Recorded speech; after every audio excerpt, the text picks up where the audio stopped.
You're watching Detroit on Deck. Here are your hosts, Dave Siseski and Josh Clark. What's going on, everybody? Dave Siseski, Josh Clark. We are live. We got the show back, man. We ain't got no Tigers. We got Lions. We'll get into that. Obviously, a little bit. It's kind of a weird feeling on Victory Monday, right? Like they beat the heck out of the Dallas Cowboys, America's team. They say America's team, right? But America's team got embarrassed. We'll get into that. Obviously, the Hutch news. Josh, what's going on, man? How you doing?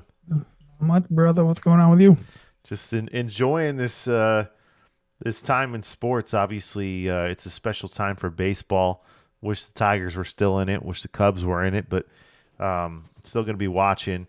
Let's get into our studs and duds. Let's do our studs first and then our duds.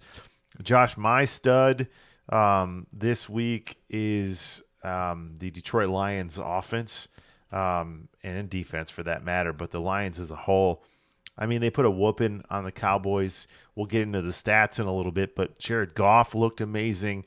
Everybody on that offense played a part, right? Even, you're like, okay, they got to get their tight end involved. Obviously, Laporta only had one catch.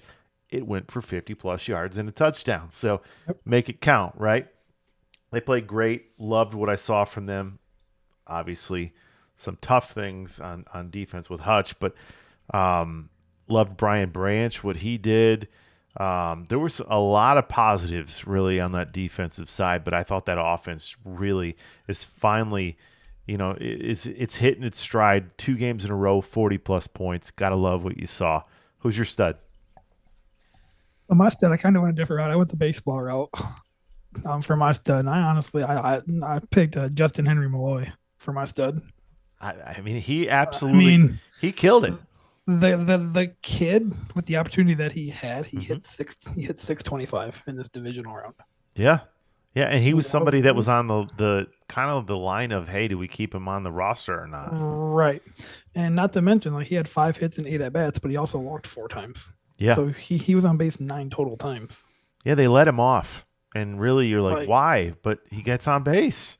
Yep. So yeah, for that reason alone, I mean, he's young. You know what I mean? The pressure of the playoffs didn't get to him. So yeah, for that reason, the youngster's my stud. Yeah, definitely. He's one of those young pieces. You're like, okay, if this guy can keep turning the corner, maybe he's something promising for the Tigers. But my dud was actually the Tigers hitters in that Game 5, because so many times were there guys in scoring position and they just never came through. I mean, we made Matt Boyd, we were texting during that game. We're like, when did this come about? Like, when did he turn into Cy Young? Like, right. Matt Boyd, coming off Tommy John, didn't have a team for half the season, signs late with Cleveland, and he looked incredible. Now, to his credit, he has looked awesome for them since signing there. He's got an ERA around 2.5, right? So, yeah, but not used to what we're seeing out of Matt Boyd. Yeah, not at all, man. I thought, oh man, Skubal on the mound. Tigers got this one. Skubal gave up the grand slam, which we'll touch on. But hey, my dud was the Tigers hitters on Game 5. What about you? Kind of the same approach here, but I kind of went a different direction. Mine's AJ Hinch, the manager.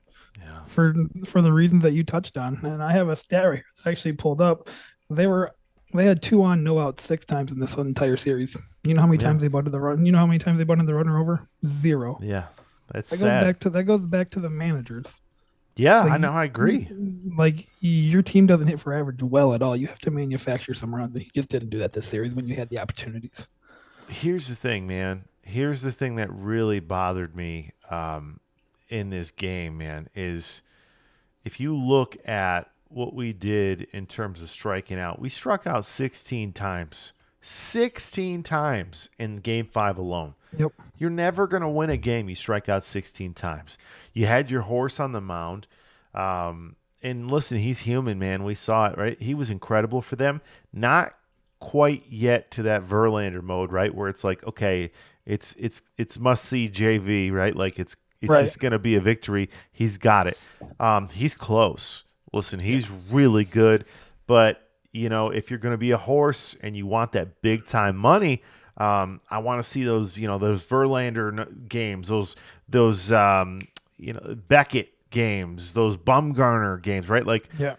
when the team is up against it, got to see you going 7 or 8 innings and giving up 1 or no runs, Right. 8 or plus Ks, somewhere around that. He ran out of gas, and really you felt like it was going to kind of unravel when he hit Jose Ramirez with the bases Yeah. loaded and brought that Yep. run in. I'm thinking like Lane Thomas, Lane Thomas, do not throw him a strike on the first pitch. Lane Thomas has been the best acquisition Yeah. for He had- any team. He had 7 RBIs in that series. Yeah.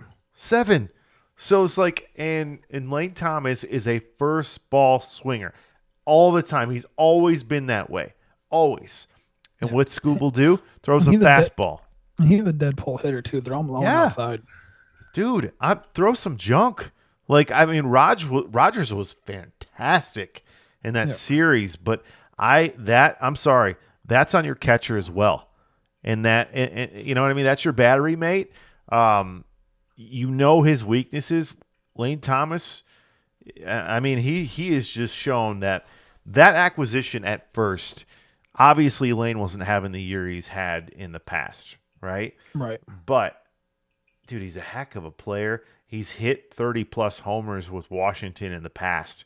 And he showed, man, it was just a heck of a signing by them, or a trade by them.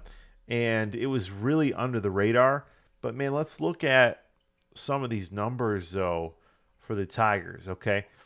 Just in terms of this series alone, right? So, obviously, in Game 5, Class A, and he came in. They were down by, I think it was like 3 or 4, right, when he did come into the ball game.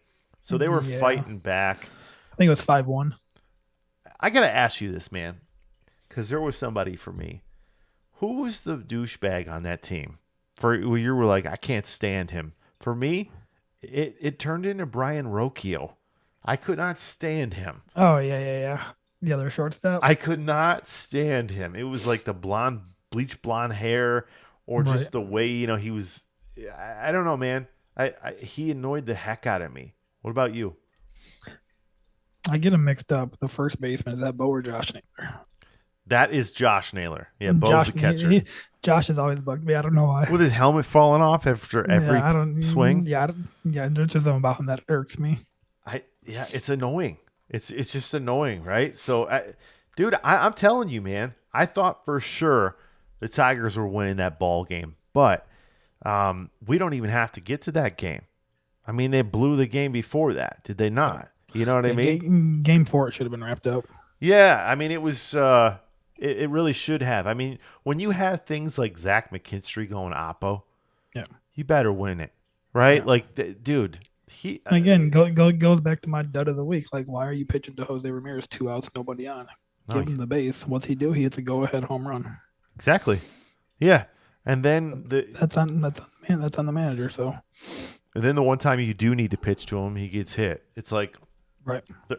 I know that that's just baseball, right? And things happen, but Josh, you just really saw where Tarek was like, okay, this guy's human. He's not quite the horse yet. He's gonna win the Cy Young Award. He is. Yeah. But 20-5 overall record, including postseason. Like, yeah, he's definitely got that wrapped up. right. But we're talking about all-time greats in the postseason. He's not in that conversation yet. He can No. be, but I got to tell you, when you look at this ball club, okay, so Scott Harris, the GM, he came from the Giants organization. Yep. He's notorious for being a cheap guy, right? He likes to have a lot of youth with the ball club. I mean, he did it even with San Francisco. Didn't spend a lot of money. He left. They went and signed Matt Chapman, who's like a +7 player, who the Tigers should have had. But anyways, so he says today, and this pissed me off. I'm sorry, but this really pissed me off. He said, they asked him, well, what are you going to do with Javi Baez? And he said, Josh, I swear, almost word for word, well, Javi just had a little bit of an issue with his hips and rotating. We believe that he's going to be back to his all-star form next year, and he's going to have a role on this team. If he has a role on this team, They're they're gonna be worse. going to be worse. Yeah. When did they get better? And you know I love Javi. I love him. So, I love him like, for who he was, not who he is right, now. who he is, right. And like, what was the point of trading for Sweeney then? Like, why'd you go Flaherty for Sweeney then if he's just gonna sit on your bench? Sweeney was a better player in like a third of the games Yeah. than Javi was all season long. I mean, Right. Javi just he's not. What did we always used to say? Oh man, he's magic on the field, right? He's amazing with the glove. He's not even good defensively Anymore, yeah. and he swing. Yeah. I'm sorry, but you say Scott Harris. Oh, he couldn't rotate. That's why he would. Okay, you don't need to rotate the hips to swing at a slider. 10 feet out of the box. Right. He does it too much. He's always did that. Even with Chicago, the problem was, or the good thing was, is he hit 40 homers. Right. Now Comerica, the big park, he's lucky to hit 20 doubles. He's Mr. Warning Track, if that, right? Yeah. Yeah. So I mean, shoot, I would take 20 doubles from him, and I can't even get that anymore. That's what I'm saying. He's lucky to hit 20 doubles in Comerica now. Right. So Scott Harris saying that stuff, that scares me because I get the feeling that, and he said, oh, this is what we talked about, that this would be the type of ball club when I came in here. Bull crap, dude. You had no idea this team was going to be this good because nobody knew, not even Hinch knew that, man. Yeah, because half the guys, how are you going to say that when half the guys weren't even on the roster? They were September? guys with 5 ERAs in Toledo. Right. You know what I'm saying? Like most of these guys, Josh, you know this. Come on. I love this team. This team can't look the same next year. It can't, because you can't use these openers. We saw in that series, man. It's just not going to work. Like you were using Tyler Holton to open games. Tyler Holton as a lockdown reliever at the back of your bullpen. But when you pitch him, 3-4 days in a row or whatever, hitters are going to see it. They're going to see it, and they're going to. It's easy to get a read on. It's easier to get a read on pitchers when you're throwing them constantly. Yeah, I mean, we saw it with Cleveland, right? Like, I mean, it happened. But hey, props to Carpenter. I mean, coming out there getting an RBI when he had, obviously he couldn't move, man. I mean, he was a hamstring or something. Yeah, he hurt his hammy. But I was looking at a couple guys, and I want to get your opinion on this, Josh. So there was a couple guys, potential free agents the Tigers could look at for next season, okay? One of them is a throwback. It's Justin Verlander, okay? He's older, but even if he comes in here and he can pitch, I don't know, every, maybe have like 15 starts a season, for a season, right? If he can give us 15, 20 starts and just go 5 innings each of those starts just to get us to our back end of the bullpen, we're good. And mentor Skubal, right? Like, that would be nice. I'd take that on a 1-year deal. But the interesting one for me, and I know I griped about this guy and he had some hits in the last couple of games, but at first base, okay, because Torque, in my opinion, has a big hole in his bat. And I don't know if he's a guy. I want him to be. He was the first overall pick. Christian Walker is a free agent. I don't hate Christian Walker. I mean, like, it's going to have to fit the price, but. See, I don't hate Christian Walker either. I really like Christian Walker a lot. My issue with Christian Walker, he's like, 31, 32 already? He is. But if you sign him to a 2-year deal. Guy. Right? For sure. And here's my thought on that. Is Christian Walker. I like Christian Walker. I'm sure the Tigers would like Christian Walker, but does Christian Walker want to come to this team, right? Especially in an advanced stage. So that's true. The big one that really stood out to me that I heard rumors about that really shocked me was Willy Adames. Because Willy Adames, I love Willy Adames, okay? I really do. But what are you doing at that point? Are you putting him at third, or are you just saying, I guess at that point, hey, the kid, it just didn't work out for us. I mean, he was a lot better, but we're not going to play him at shortstop for next season? Right. I don't know. What are your thoughts on that? It'd be interesting. I mean, of those three, Willy Adames would be my top choice. He hits for power, I mean, he hits for average, power. He gets on base, like steals average, like bases. you Yep. said. Yep, he does all that. So, I mean, it's definitely something that the Tigers, lack in that lineup. Everything that he, can bring to a lineup. Yeah. It'd be interesting though too to see what his price tag is and what Harris would be willing to spend on somebody like that. Yeah. But And it's really all going to come down to these players and if they really want to come to a young 100%. rebuilding team. Yep. But this Yep. run, like we've mentioned before through text message, like this run to the playoffs is gonna force the GM to spend money this year. Like he has to. And then the last one that I had on a list here, and I think that this is the most likely of them because it's a player that's already won a World Series. Alex Bregman got some history with Hinch. I think it's possible if the Astros don't re-sign him, which why would they not want to re-sign him? But Bregman right now, let's keep in mind, yes, he plays a steady third base, but he is no longer a 300 hitter that's going to hit 40, 35 or whatever bombs. He's going to probably hit 20 to 25, which is better than anything they had at third. And then maybe 80 to 85 and hit around 260. Now, are you good with that on giving the guy, say, $20 million a year? That's probably what he's going to ask for. Or are you saying, hey, I liked what I saw from Matt Vierling. I'm going to put him at third base. I do like Vierling, but I think he's more of a utility type guy. Agreed. Coming off the bench, I like him in spot starts in the outfield. First base like we saw in Game 5. I text you and I'm like, he played first base. Right. But yeah, first base, third base, outfield. Like, yeah, I do like that. I do like him for that type of role. So I mean, I wouldn't just say I'm done with Vierling, but yeah, I would definitely move to a bench role for sure. So, yeah, let's wrap up the Tigers and let's get into some lines here in a second. But here's one more first baseman that I have in mind. Yeah, go ahead. 2025, he's going into his final contract. But if we bring this guy in, I think it could potentially, if we're going to play Baez, could potentially make Baez better, more comfortable. But he's going into his last year. Anthony Rizzo. Like he's a shell of himself, don't get me wrong, but he's still hitting 240, 250, which is nice. He's got the World Series ring, so he's got pop still. He's not concerned about winning, you know what I'm saying? I mean, they're going to win. I mean, in my opinion, they'll still win, but he's not concerned with, I need to go to a powerhouse team. But if you want to make Baez, and if Baez is going to be, and bring in one of his best friends from his Chicago days.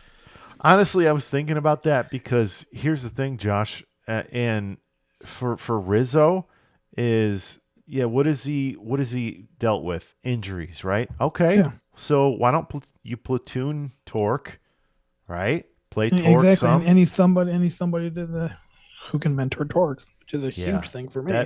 That actually that's two birds with one stone right there. I do like that move, but we'll see if they actually want to spend.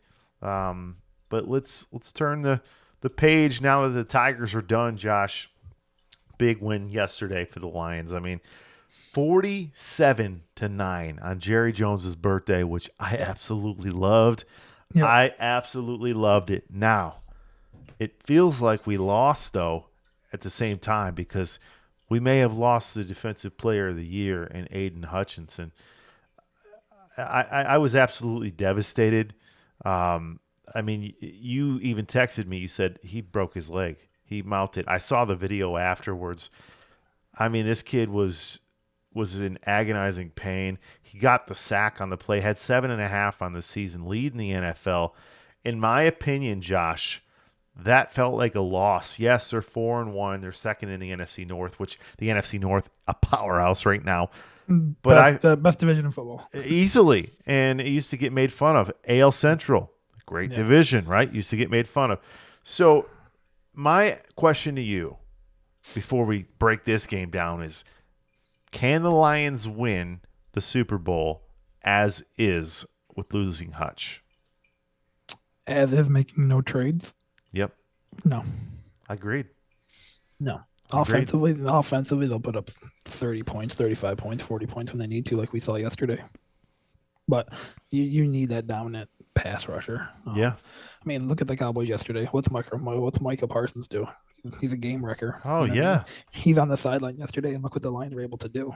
Well, and DeMarcus Lawrence was on the side, right? Like, right, but you get my thing though. no. If you have that dude, which Parsons is for the Cowboys and what Hutch is for the Lions, like Yep. you're going to make the rest of your defense better, and not having Hutch out there, like yeah, I mean, especially with the depth chart. I looked at their depth chart, like the guy that they're starting now at that position. I don't even know who it is. Yeah, for Detroit, yeah, he's a guy that was Nice. on the practice squad, but the thing is that scary about it, Josh, is this, they're they're looking at inward, right, of bringing somebody that they already have on the roster. They talked about it today. Now, listen, you got to give Brad Holmes and obviously Campbell some time to look out there, but people think like, and we talked about it. Oh man, trade for somebody. Listen, dude, I don't know that they're going to, because history tells us anything. They're not a team that usually does that. They're very weird about who they bring in here. Now, I want to know who you want to bring in here, because I got two options right now. I got three options, right? I got four. Okay, I'm gonna give you my three, and then I'll give you one. You give me one. Okay, I'm gonna go to the lesser of them. Okay, but a guy that I think you could get a lot cheaper, Zadarius Smith. I think Zadarius Smith, you probably get him for a sixth-round draft pick, a day two for sure, maybe five, whatever. He comes in, he'll pass rush. Now, the one thing he won't do is he's not going to play the run like Aiden is, but Aiden's one of the best player in all of football. I think Zadarius could come cheap, could come cheap to this team. All right, give me one of your guys.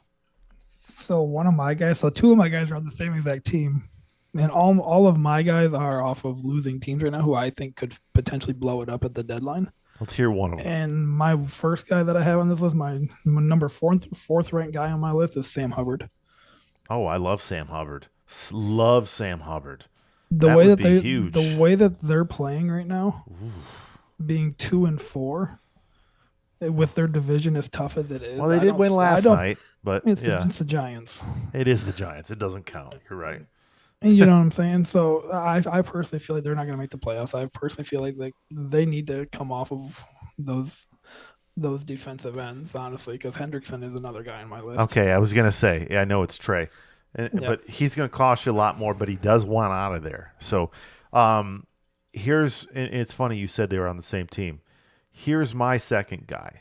Okay, is Myles Garrett, because Myles Garrett. Now you say, oh, they're not gonna do that. Listen, though, man, that's a team that's absolutely burning right now.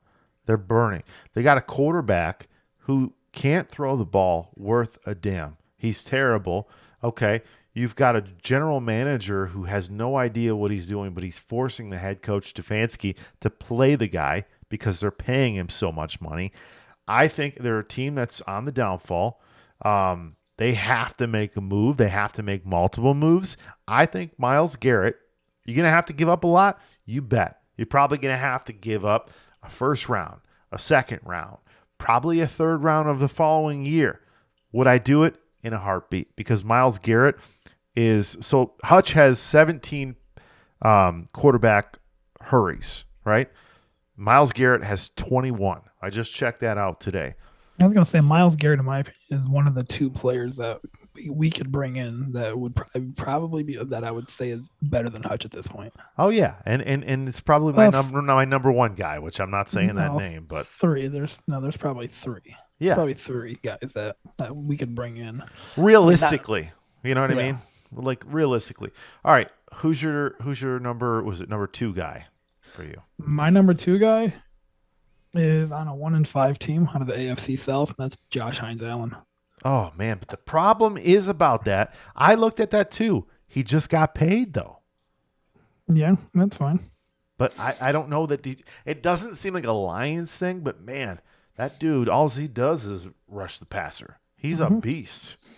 He's a beast, man.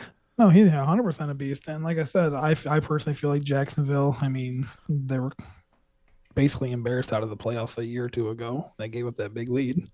Yeah. Yeah. So, I mean, to me, like their roster is just not going to be competitive with what they have. So, I mean, why not try and trade Hines Allen? Like you said, it's probably going to cost a first round pick and maybe James Houston and like a third or fourth. You know what I mean? But I would do that in a heartbeat. Let's get right to it. Who's on number one? On 3, 2. Oh, number two. Number 2. Now, my number one. Are you ready? You ready for number one for both of Number us? 1. Our number Both one's say the it. same. 3, 2, 1. Max Crosby. Mr. Tattoo Shop. Come on, man. Yeah, bring him home.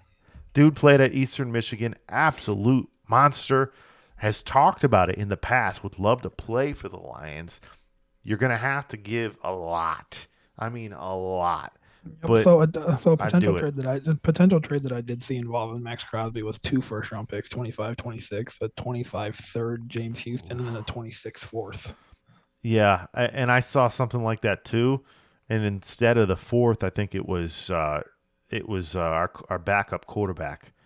So Hendon Hooker, which that's a lot. But here's the thing, man. How often do you have a chance to have the best team in the NFC? You know what I'm saying? Right. Like how often? I mean, like man, we've seen the Lions for years. I know you're a Colts fan, but you're still a Lions fan too. Right. This run, this couple year run from them, outside of that, bro, it's been like very sparingly.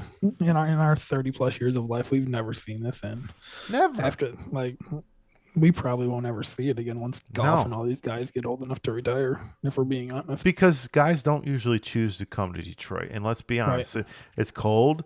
Listen, the city's up and coming. There's good things there, but it doesn't really have a great, people don't think like, oh, destination, let's go to Detroit, right? Like they think, okay, well, maybe I'll go to through Miami, San Francisco, New York, like LA, right? LA. Right. No, I'm with you. But I think that people do, however, want to play for Dan Campbell and with Jared Goff. People love them, man. They love them. And I tell you what, for as much as we were getting on him, especially you last year, he's been very calculated with his fourth downs this year. That's all he needs. Look how better the team has been. I mean, he's been calculated, and I tell you what, he's got a kicker now too. Jake Bates can play. He can play. I know you know that because I think you played him against me. Man, my team died. You can thank Jake Moody for his high ankle sprain for that. I mean, hey, the man was balling yesterday, 5 for 5. But let's look at some of these numbers here, man. And listen, Detroit stopped playing in the fourth quarter. They didn't need to do anything. You know what I mean? Like there was like sympathy. But I love, Josh, that let me ask you this before we get into a more of a deeper conversation and get off the Aiden Hutchinson injury thing. What is your? I know a lot of fans are probably up in arms today. Like, why is he still in the game, 34-6 midway through the third quarter? What's your thought on that? Was that the right move keeping him in, or the wrong move on Campbell's part leaving him in up that much? He's a player. He's chasing. He's chasing history this year. I think it's Dan Campbell was a player before, and he would agree he wouldn't want to come out. These guys don't want to come out. They want to play. It's easy for us to say that. And does it make sense? Yeah, dude. Football players are built differently, man. They don't unless you're like a prima donna running back or something like that, dude. They don't want to come out, man. Right. I mean, I just don't think – I think Hutch would have said all day, every day, not just protecting his coach. He would have said, I wanted to play. I didn't want to come out. If I can play, I can play. I mean, he's young. You never think that's going to happen. That injury is so freakish. If it was a knee or something, we got a little bit more room to gripe or whatnot, and maybe we do, right? And that'd be silly. But I don't think the guy wanted to come out, man. And I think had it been further into the fourth or something like that, he's probably not playing, and then they're giving snaps to some of these other guys. But I don't know. What are your thoughts on that? No, I agree with you. I mean, it's football. You know what I mean? Like it's easy to make a comeback in football in a quarter and a half. We've seen it plenty of times before. Yeah. Like 28 points. I mean, it seems like a lot, but I mean, you get 7 points every time you score. You know what I mean? Like correct. So it's like you. So let's say that they go down, score a touchdown, boom, get a turnover, boom. You know what I mean? All of a sudden they're down 4. All of a sudden they're down 14. You know what I mean? Right. Within a 6-minute window. So no, I definitely understand. Dan Campbell keeping his starters in there probably until, like you said, probably the beginning of the fourth quarter. I would assume. And then obviously pull them out before something crazy or freakish happened, like what happened with Hutch. Josh, you play football, man. Listen, a coach is not going to pull somebody like that out of a game and then put him in again later. Once you go cold, your muscles you tense up, all those things. You don't do that. You keep a guy in rotation. You know what I mean? It's like it's just not what you do. So Yep. it's like when a pitcher sits for too long. Like it's just not you're not going to put him back out there and risk injury. So they're football players, man. They're just built differently. Yeah, and one more thought on this Hutchinson thing. So I seen a comment that Dan Campbell made talking about Aiden Hutchinson. The recovery from this injury is 4 to 6 months, is what I've been reading. He said I wouldn't count him out. He said I wouldn't count him out from coming back and being ready for the Super Bowl. Are we going to see Aiden again this year? I mean, if you go out and get Max Crosby, I mean, you very well could, man. I mean, my whole thing with them is like they played so well yesterday, and they made Dallas like I'm happy because I mean I was texting back and forth with our buddy Jason Jacobs' dad, right? Yeah. And we met them at the draft, and just good friends of ours now. And Jason was like, "Hey," I said, "Man, I'm a little bit nervous for the Lions playing this team." And he's like, "Dude, they're frauds. The Cowboys are frauds." He's like, "You're gonna be just fine." And sure enough, I mean, I didn't think it would look like this, Right? right? But I mean, dude, the Lions are a good team. They're a great team. They have got to make a move. So yeah, if they go out and get a pass rusher, Josh, they could totally be there and play for Aiden now. They got extra motivation. I 100% agree. And what was more impressive to me yesterday about the Lions than putting up 47 points is the fact that they held a healthy Cowboys offense to only 9 points. The Cowboys are banged up, but it's on the defensive side. Clarky, look at this. Look at just some of these numbers, man. I mean, we first downs, and I said the Lions stopped playing. You know that's true. They stopped playing. They were putting linemen at wide receiver. Yeah. They were trolling them. And I loved it. On Jerry Jones's birthday. I saw Panay, Sewell, and Decker out there like. Oh, man. I was just like, somebody needs to check on Jerry, man. He might not make it to another birthday with this game. But Lions first downs, 27-16. Are you kidding me? Check out this. Third down. Dallas was 3 for 13. They had 251 total yards. Detroit had 492. The average gain per play for Dallas, 3.9. That is absolutely atrocious. I mean, you got Branch out there with the mouthpiece on top of his head, 2 picks. This team was absolutely dominant. Absolutely. How about my guy, Aleem McNeil? Yep. He looked like a force as a defensive tackle. I tell you what, man, but I will say this, and you know it's true. That's going to be a lot harder for him to eat without Hutchinson on the edge. Well, I mean, I could see too because they play a lot of 3-4. The Lions do. I could see them moving to a 4-3 just so they can utilize McNeil and Reeder more often together now. Because Reeder can get to the quarterback just as well as McNeil. So you got to have some type of pressure out there, and those are probably your 2 best options right now at this point is your nose tackles and Reeder and McNeil. So going to a 4-3, I think would probably benefit them if you want to keep pressure on quarterbacks. You had 5 turnovers on Dallas. And listen, say what you want about Dak, but he is a heck of a regular season quarterback. Yeah. Right? He puts up numbers. Now, playoffs, he disappears like Romo. But like Romo, he puts up numbers in the regular season, right? It's this shiny toy, the Dallas Cowboys, and then you open it up and it's absolutely destroyed. And it's the Cowboys. But dude, it was on the big stage. Everybody was watching. Yep. And I love that big jumbotron they have there, that biggest screen in sports. And you got the Lions absolutely laying down a whooping, man. I mean, I have friends that are Cowboys fans, because I lived in Texas for a little bit there when I worked in sports there, and it was just beautiful, man. Like you see nobody posting anything, nobody saying anything. Yeah. How about them Cowboys, man? Right. It was the only one talking today that I've seen is Stephen A. Smith. Well, Stephen A., but actually Jordan Lewis was talking, going back and forth with Amon-Ra, which is silly because Jordan Lewis did not play good. No, So Jordan Lewis is a damn good player, but he didn't play good is. at all. He didn't play good at all. Trevon Diggs is a good player. Yeah, Didn't play good. Yeah. You know what I mean? Like, you look at this offense, man. We have Jared Goff is hitting on all cylinders, right? He doesn't lock in on one receiver. He looks around. He finds he'll hit his third guy sometimes. But here's the beautiful thing about it. You got David Montgomery. You got Jahmyr Gibbs. You got David Montgomery just got paid. You got Williams on the outside. That's your big play guy. You got Amon-Ra moving the chains. You got Laporta.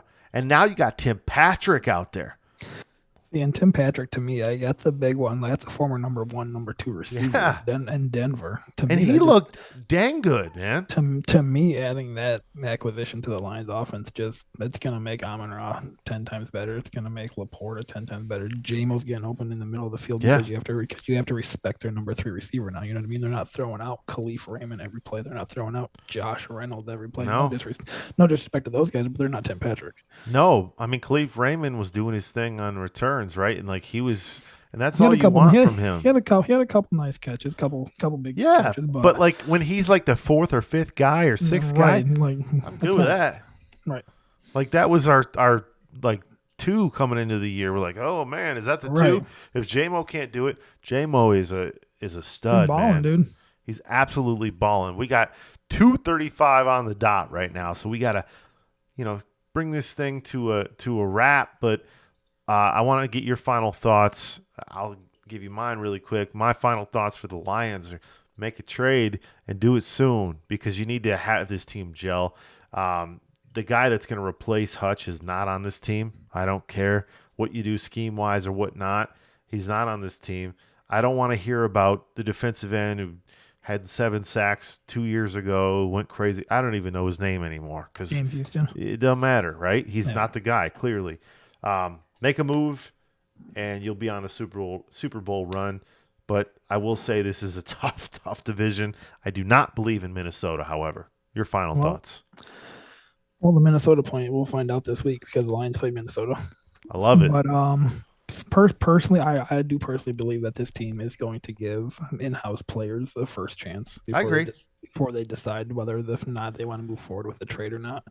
The guy that I would really like to see get some extended snaps here, and I've been huge on him since he's come out of Kentucky. He's had a lot of injury hits. Pascal.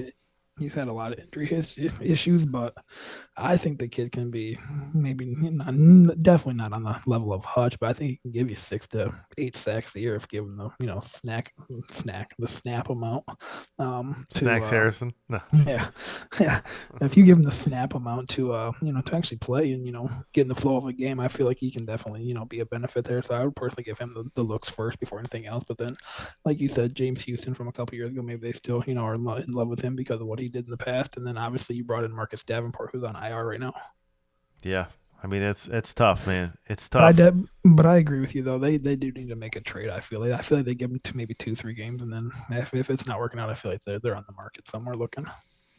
We'll see, Clarky. Hey, we're going to be back, man, every week, 3 times a week. Saturday, we'll do some fantasy stuff. Wednesday, we're going to talk some Pistons, Red Wings. The clock is winding down here, so it's fun, man. It's good to be back, and let's keep this thing going, buddy. Yes, sir. All right, man. Peace. All right. Thanks for listening to Detroit on Deck. Be sure to like and subscribe to our page for more Detroit content.